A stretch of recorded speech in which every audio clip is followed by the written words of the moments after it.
بسم اللہ الرحمن الرحیم۔ السلام علیکم ورحمۃ اللہ وبرکاتہ۔ عزیز طلبہ، آج آثار السنن کا سبق نمبر 52 ہے اور اس سبق کے اندر ہم دو باب پڑھیں گے، باب التیمن فی الوضو و باب ما یقول بعد الفراغ من الوضو۔ وضو میں دائیں طرف سے ابتدا کرنا اور وضو کے بعد کی دعا کیا ہے، اور باب ما یقول، یہ باب ہے اس بارے میں جو کہ وضو سے فراغت کے بعد پڑھا جاتا ہے یا کہا جاتا ہے، تو وہ وضو کے بعد کی دعا ہے۔ پہلا باب ہے التیمن فی الوضو، یہ باب التیمن فی الوضو۔ اس کے تحت علامہ نووی رحمہ اللہ تعالی نے ایک ہی حدیث ذکر کی ہے اور اس میں وضو میں دائیں طرف سے شروع کرنے کا بیان ہے کہ وضو جو کرتے ہوئے ہر عضو کو دائیں طرف سے شروع کیا جائے، یعنی پہلے دایاں ہاتھ دھویا جائے پھر بایاں، پہلے جو ہے وہ دایاں پاؤں دھویا جائے اور پھر بایاں، جو بھی دو اعضاء ہیں تو ان میں دائیں طرف سے شروع کیا جائے۔ باب التیمن فی الوضو، یہ باب ہے وضو میں دائیں طرف سے ابتدا کرنے کے بیان میں۔ اس کے تحت حدیث ہے عن ابی ہریرہ رضی اللہ تعالی عنہ قال قال رسول اللہ صلی اللہ علیہ وسلم اذا توضأتم فابدؤوا بمیامنکم، رواہ الاربعہ وصححہ ابن خزیمہ۔ اس کا ترجمہ یہ ہے کہ ابو ہریرہ رضی اللہ تعالی عنہ سے مروی ہے، فرماتے ہیں کہ رسول اللہ صلی اللہ علیہ وسلم نے ارشاد فرمایا،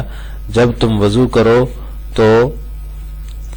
اپنی دائیں جانب سے ابتدا کرو۔ رواہ الاربعہ، اس کو چاروں محدثین نے روایت کیا ہے اور ابن خزیمہ نے اس کی تصحیح کی ہے، اسے صحیح قرار دیا ہے۔ اب یہ دائیں طرف سے آپ صلی اللہ علیہ وسلم نے فرمایا کہ تم اپنے دائیں جانب سے ابتدا کرو، تو یہ دائیں جانب سے ابتدا کرنے کے لیے ایک ضابطہ ہے کہ جس کو علامہ نووی رحمہ اللہ تعالی نے بیان کیا ہے، لکھا ہے کہ جس کام میں تزئین و تکریم ہو اور تبرک ہو، جو نیک کام ہو، جس کے اندر جس کی تکریم اور عزت مقصود ہو، تو اس میں ابتدا دائیں طرف سے ہونی چاہیے، اور اس کے علاوہ جو ہے جو باقی افعال ہیں جن میں تزئین و تکریم اور تبرک نہیں ہوتا، عام افعال ہوتے ہیں، تو ان میں بائیں طرف سے، یا پھر وہ افعال جن میں اس چیز کا اہتمام نہیں ہوتا تو اس میں بائیں طرف سے ابتدا ہونی چاہیے۔ تو مستحب یہ ہے کہ دائیں طرف سے کریں، اور ان میں جو ہے جن میں تزئین و تکریم اور تبرک نہیں ہوتا ان میں بائیں طرف سے شروع کرنا یہ مستحب ہے۔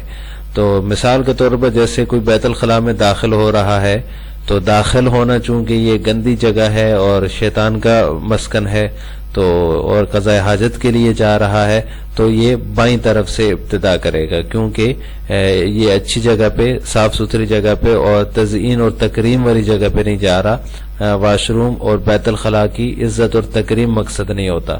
تو اس لیے جب بیت الخلاء میں کوئی داخل ہو تو وہ بائیں جانب سے ابتدا کرے، یہ مستحب ہے۔ اور جب خروج کر رہا ہو، وہاں سے نکل رہا ہو، تو ایک گندی جگہ سے نکلنا چونکہ ایک اچھا عمل ہے، جہاں پہ شیطان کا غلبہ ہے، شیطان جو ہے وہ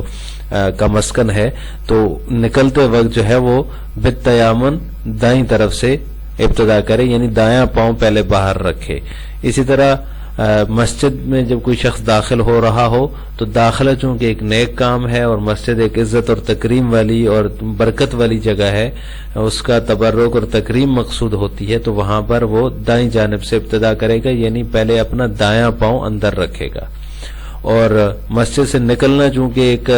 روحانی طور پر جو ہے باقی جگہوں سے مسجد کی تکریم اور عزت اور اس کا تبرک ایک الگ ہوتا ہے، اگرچہ کسی اچھے مقصد کے لیے بھی نکلو تو ایک پاک جگہ سے نکل کر دوسری جگہ کی طرف جا رہے ہیں، تو خروج جو ہے وہ بالتیاسر ہو، یعنی کہ بایاں پاؤں پہلے باہر رکھے، دایاں پاؤں پہلے باہر نہ رکھے، تو یہ مستحب ہے۔ اس کے بعد ہے دوسرا باب، باب ما یقول بعد الفراغ من الوضو، وضو سے فارغ ہونے کے بعد کیا دعا پڑھے۔ اس باب کے تحت بھی علامہ نووی رحمہ اللہ تعالی نے ایک حدیث ذکر کی ہے، تو جس میں وضو کے بعد کی دعا منقول ہے کہ وضو سے جب بندہ فارغ ہو جائے تو کون سی دعا پڑھے۔ پہلے اس حدیث کو دیکھ لیتے ہیں اور پھر اس کے بعد اس کی مزید تشریح پڑھیں گے۔ باب ما یقول بعد الفراغ من الوضو، وضو سے فارغ ہونے کے بعد کیا دعا پڑھے، یہ باب اس بارے میں ہے۔ اس کے تحت جو حدیث ہے وعن عمر رضی اللہ تعالی عنہ قال قال رسول اللہ صلی اللہ علیہ وسلم ما منکم من احد یتوضأ فیبلغ او فیسبغ الوضوء ثم يقول اشهد ان لا اله الا الله وحده لا شريك له واشهد ان محمدا عبده ورسوله الا فتحت له ابواب الجنة الثمانية يدخل من ايها شاء رواہ مسلم والترمذی وزاد اللہم اجعلنی من التوابین واجعلنی من المتطہرین۔ اس کا ترجمہ یہ ہے کہ حضرت عمر رضی اللہ تعالی عنہ سے مروی ہے، فرماتے ہیں کہ رسول اللہ صلی اللہ علیہ وسلم نے فرمایا تم میں سے جو شخص بھی وضو کرے فیبلغ تو اچھی طرح وضو کرے، او فیسبغ الوضو دونوں کا ایک ہی معنی ہے، تو وضو اچھی طرح سے کرے، ثم یقول پھر کہے اشہد ان لا الہ الا اللہ وحدہ لا شریک لہ واشہد ان محمدا عبدہ ورسولہ، یہ میں گواہی دیتا ہوں کہ اللہ تعالیٰ کے سوا کوئی معبود نہیں ہے، وحدہ لا شریک لہ وہ اکیلا تنہا ہے، اس کو کوئی شریک نہیں، واشہد اور میں گواہی دیتا ہوں ان محمدا عبدہ ورسولہ کہ بے شک محمد صلی اللہ علیہ وسلم اللہ کے بندے اور رسول ہیں، الا فتحت لہ ابواب الجنت الثمانیہ تو جنت کے 8 دروازے اس کے لیے کھول دیے جاتے ہیں، یدخل من ایہا شاء وہ جس میں سے چاہے داخل ہو جائے۔ رواہ مسلم و ترمذی، اس کو مسلم و ترمذی نے روایت کیا ہے، وزادہ اور ترمذی نے ان الفاظ کی زیادتی کی ہے، اللہم اجعلنی من التوابین واجعلنی من المتطہرین، اے اللہ مجھے زیادہ توبہ کرنے والوں اور پاکیزہ لوگوں میں سے بنا دے۔ اس حدیث میں فرمایا فتحت لہو ثمانیۃ ابواب الجنہ، اس کے لیے یہ فتحت لہو ابواب الجنت الثمانیہ تو اس کے لیے جنت کے 8 دروازے کھول دیے جاتے ہیں۔ تو اشکال یہ پیدا ہوتا ہے کہ دروازے کھلنے سے کیا فائدہ ہے؟ دروازے کھلنے کا عمل چونکہ اس کا تعلق آخرت سے ہے اور وضو بنانے والا دنیا میں بیٹھا ہوا ہے تو اس کو اس سے کیا فائدہ ہوگا؟ وہ تو جنت کے دروازے کھل رہے ہیں، جنت تو اس کے پاس ہے نہیں، وہ تو دنیا میں بیٹھا ہوا ہے۔ تو اس کا جواب نمبر 1 تو یہ ہے کہ فتحت سے مراد یوم جزا ہے، بدلے کا دن مراد ہے، مطلب یہ ہے کہ اس وضو کے عمل کے بدلے یوم جزا اور قیامت کے دن اس کے لیے جنت کے 8 دروازے کھول دیے جائیں گے۔ ایک جواب تو اس کا یہ ہے۔ دوسرا جواب یہ کہ متوضی جو ہے وضو کرنے والا جو ہے اس کا اکرام مقصود ہے کہ جیسے بادشاہ مغرب کے وقت شہر میں داخل ہونا چاہتا ہے تو اس کے لیے صبح سے ہی جو ہے وہ چوکیدار جو ہے وہ شہر کے 4 دروازے کھول دیتا ہے۔ یہ کسی زمانے میں جب شہر جو ہے وہ کسی شہر میں یا کسی علاقے کے بادشاہ جو ہے محلات میں رہتے تھے تو محل کے پورے شہر کو جو ہے وہ انہوں نے جو ہے وہ ایک 4 دیواری کے اندر جو ہے حفاظت کے لیے لگائی ہوتی تھی، تو وہاں کے جو چوکیدار ہوتے ہیں جب بادشاہ نے آنا ہوتا ہے رات کو مغرب کے وقت آنا ہوتا ہے تو وہ صبح سے دروازے کھول کے رکھتے ہیں۔ تو اسی طرح جو ہے اللہ تعالیٰ بھی متوضی کا وضو کرنے والے کا اکرام کرنا چاہتا ہے تو ابھی سے اس کے لیے وہ دروازے اللہ تعالیٰ جنت کے دروازے کھول دیتا ہے۔ اور تیسرا جواب یہ ہے کہ ہو سکتا ہے یہ متوضی کا آخری وضو ہو، یعنی اس بات کا امکان تو ہر وقت رہتا ہے کہ موت کسی وقت آ جائے، یہ ممکن ہے کہ یہ اس کا آخری وضو ہو اور وضو سے فراغت کے فوراً بعد ہی وہ وفات پا جائے، تو جیسے ہی وہ فراغت اس کے وضو سے فراغت کے بعد اس کی وفات ہوگی تو وہ اپنے لیے 8 دروازے کھلے پائے گا، اس کا یہ مطلب ہے حدیث کا۔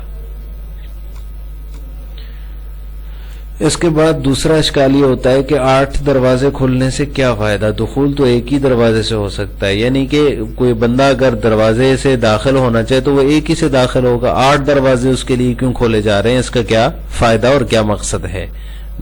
دخول تو ایک دروازے سے ممکن ہے اور کوئی ایک شخص جو ہے وہ ایک ہی دروازے سے داخل ہو سکتا ہے، بیک وقت 8 سے تو نہیں داخل ہو سکتا۔ تو اس کا جواب یہ ہے کہ متوضی جو ہے وضو کرنے والا اس کا احترام مقصود ہے کہ جیسے شاہی محل جو ہوتا ہے، جو محلات میں جہاں بادشاہ رہتے ہیں وہ بادشاہ کے لیے اس کے تمام دروازے کھولے جاتے ہیں، یعنی جس سے چاہے بادشاہ داخل ہو جائے اور اس کے لیے وہ تمام دروازے کھولے جاتے ہیں، اس کے اکرام میں، اس کی عزت میں، اس کے احترام میں کھولے جاتے ہیں۔ اور عام آدمی اگر کوئی محل میں داخل ہونا چاہے تو اس کے لیے صرف ایک دروازہ ہی کھولا جاتا ہے۔ تو اس طرح اللہ تعالیٰ جو ہے بادشاہوں والا پروٹوکول دینا چاہتا ہے متوضی کو، اور بادشاہوں والا احترام مقصود ہے، اس لیے نبی کریم صلی اللہ علیہ وسلم نے فرمایا کہ اس کے لیے 8 دروازے کھول دیے جاتے ہیں۔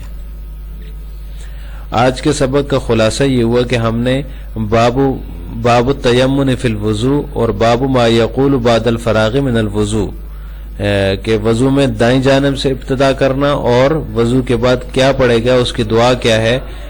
یہ جو دو باب ہیں ان کے تحت جو مذکورہ حدیث ہیں ان کا ترجمہ اور تشریح پڑی ہے، اور اس کے اندر ہم نے دو اشکالات جو ہو رہے تھے دوسری حدیث کے اوپر، باب ما یقول بعد الفراغ من الوضو، جو آپ صلی اللہ علیہ وسلم نے فضیلت بیان فرمائی کہ فتحت لہو ابواب الجنت الثمانیہ، کہ اس کے لیے 8 دروازے کھول دیے جاتے ہیں۔ تو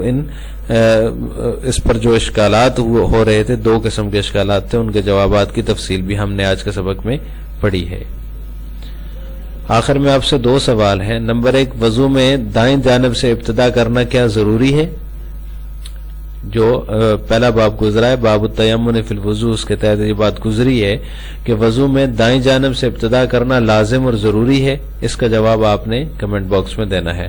نمبر 2، وضو کے بعد کی دعا کیا ہے، وہ بھی ہم نے آج کے سبق میں پڑھی ہے، اور اس کو آپ کمنٹ باکس میں بتائیں گے کہ وضو کے بعد کی دعا کیا ہے۔ السلام علیکم ورحمۃ اللہ وبرکاتہ۔